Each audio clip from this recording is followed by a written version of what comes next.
बहुत बार ऐसा देखने को मिलता है, जो ज्यादा भगवान का पूजा पाठ करता है वही सबसे ज्यादा दुखी होता है। जबकि कोई नास्तिक आदमी जो भगवान को नहीं मानता, कभी पूजा पाठ नहीं करता, कभी संतों का संग नहीं करता, वह सबसे ज्यादा सुखी जीवन जीता है। यह सब चीजें देखकर कभी कभी तो ऐसा लगता है कि भगवान ही गलत है, भगवान का न्याय ही गलत है। ये कोई कहानी नहीं है, ऐसा हर किसी के साथ होता है। दोस्तों, आज के इस वीडियो में हम आप लोगों को इसके पीछे के कारण के बारे में बताने वाले हैं। भगवान श्री कृष्ण ने स्वयं इसका उत्तर दिया है। आखिर ज्यादा पूजा पाठ करने वाले लोग दुखी और परेशान क्यों रहते हैं? इसका उत्तर भगवान श्री कृष्ण ने श्रीमद् भागवत गीता के माध्यम से बड़ी स्पष्टता के साथ बताया है। तो चलिए फिर शुरुआत करते हैं। नमस्कार दोस्तों, ट्रू लाइफ स्पिरिचुअल ज्ञान चैनल पर आप सभी का स्वागत है। अगर आप भी भगवान श्री कृष्ण के भक्त हैं तो कमेंट में जय श्री कृष्णा जरूर लिखें। तो चलिए शुरू करते हैं आज की प्रस्तुति। दोस्तों, बात द्वापर युग की है, जब भगवान श्री कृष्ण और अर्जुन के बीच संवाद हो रहा था। तब अर्जुन ने भगवान श्री कृष्ण से पूछा कि माधव, जो लोग ज्यादा पूजा पाठ करते हैं वह ज्यादातर दुख और परेशान रहते हैं। इसके पीछे क्या कारण है? जबकि जो लोग भगवान का नाम भी नहीं लेते, भगवान का स्मरण बिल्कुल भी नहीं करते और हमेशा गलत कार्य में लिप्त रहते हैं, उन लोगों को मैं सुखी देखता हूँ। इसके पीछे का रहस्य मुझे समझाने का प्रयास करें। तब भगवान श्री कृष्ण ने एक छोटी सी कहानी के माध्यम से अर्जुन को इसका उत्तर दिया। आइए जानते हैं उस छोटी सी कहानी के बारे में। एक गुरु के दो शिष्य थे, दोनों ही पढ़े लिखे विद्वान थे।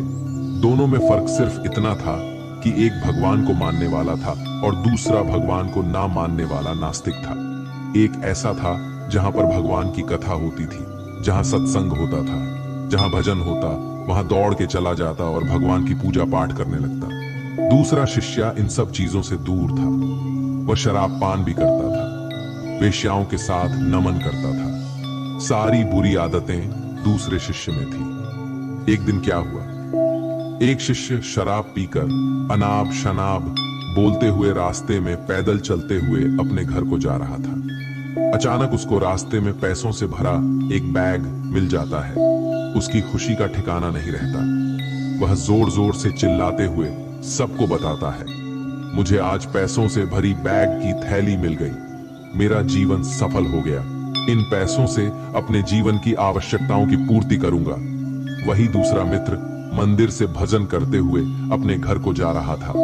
अचानक उसकी पैर में एक बड़ी कांटे चुभ जाती है, रक्त निकलने लगता है। ठीक उसी समय दूसरा शिष्य भी वहीं पहुंचता है और हंसते हुए उसको बोलने लगता है, क्यों तुम ही हो ना जो सबसे ज्यादा पूजा पाठ करते हो, भगवान का भी भजन करते हो, क्या दिया तुम्हारे भगवान ने तुम्हें? मुझे देखो, मैं कभी मंदिर नहीं गया और ना ही मैंने कोई भी काम अच्छा किया। मेरे घर में भगवान का मंदिर भी नहीं है। मैंने कभी अपने घर में सत्यनारायण का कथा नहीं कराया, भगवान के सामने कभी माथा नहीं टेका। फिर भी मैं कितना संपन्न हूँ, अमीर हूँ।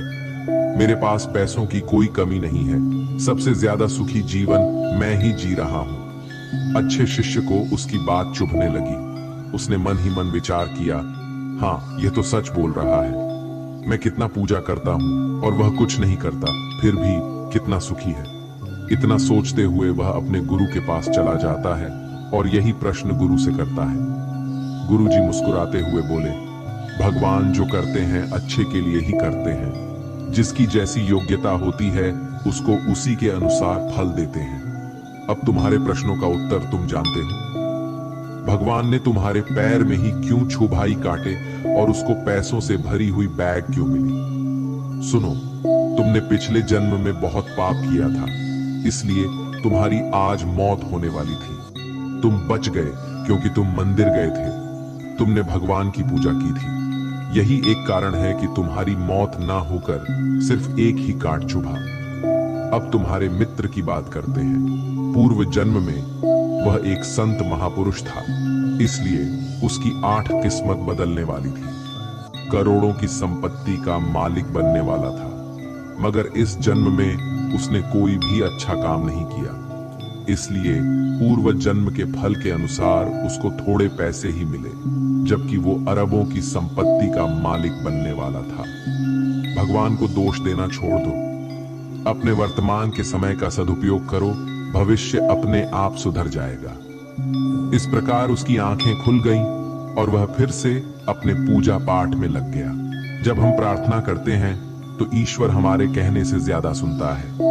जितना हम पूछते हैं उससे ज्यादा जवाब देता है। जितना हम कल्पना करते हैं उससे ज्यादा अपने समय में और अपने तरीके से देता है। समय का चक्र बहुत तेज चलता है, इसलिए ना तो बल का अहंकार करे, ना ही अपने धन का। जीवन में वाणी को संयम ही रखना अनिवार्य है, क्योंकि वाणी से दिए हुए घाव कभी भरे नहीं जा सकते।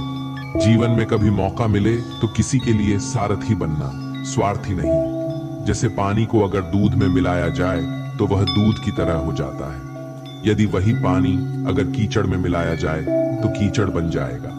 हमेशा वो काम करे जो सही है, वो ना करे जो आसान है। करीबी और गरीबी का सिखाया हुआ सबक इंसान को अंदर से बदलने पर मजबूर कर देता है। जिस तरीके से बात करते हो उस तरीके से सुनना भी पसंद करो। ईश्वर को अपना सबसे करीबी दोस्त बना लो, क्योंकि परमात्मा ही एक ऐसा है जो तब तक साथ देते हैं जब सारी दुनिया हमारा साथ छोड़ देती है। ऐसे लोगों से दोस्ती बनाए रखिए जो आपको बेहतर बनाने के लिए प्रेरित करता हो, जो आपको अपनी जवाबदारी माने और आपका ख्याल रखे, जो आपको अपना समझे और अपना घर जैसा महसूस कराए, जो आपकी सहायता करे और आपको समझे। अमीरी गरीबी से इसका कोई लेना देना नहीं। रोने वाले महलों में भी रोते हैं और किस्मत में खुशी तो झोपड़ी में भी हंसी गूंजती है। विश्वास में वो शक्ति है जिससे उजड़ी हुई दुनिया में प्रकाश लाया जा सकता है। विश्वास पत्थर को भगवान बना सकता है और विश्वास भगवान के बनाए इंसान को पत्थर दिल बना सकता है। किसी की यादों में घुट घुट कर मरने से अच्छा है कि आप अपनी ताकत को अपने लक्ष्य पर लगाओ और इतने सफल बन जाओ कि एक दिन आपको छोड़ने वाला पछताने लगे। कामयाब व्यक्ति की चमक लोगों को दिखाई देती है। उसने कितने अंधेरे देखे हैं ये कोई नहीं जानता। यदि सपने सच नहीं हो रहे हो तो रास्ते बदल लो, सिद्धांत नहीं। तो दोस्तों, आज के लिए बस इतना ही। उम्मीद करते हैं हमारे द्वारा दी गई जानकारी आपको पसंद आई होगी। तो मित्रों, अगर यह वीडियो आपको पसंद आई हो तो लाइक और शेयर जरूर कीजिएगा। अगर आपने हमारे चैनल को सब्सक्राइब नहीं किया है तो जरूर करिए। और हाँ, वीडियो को अंत तक देखने के लिए आपका बहुत बहुत धन्यवाद।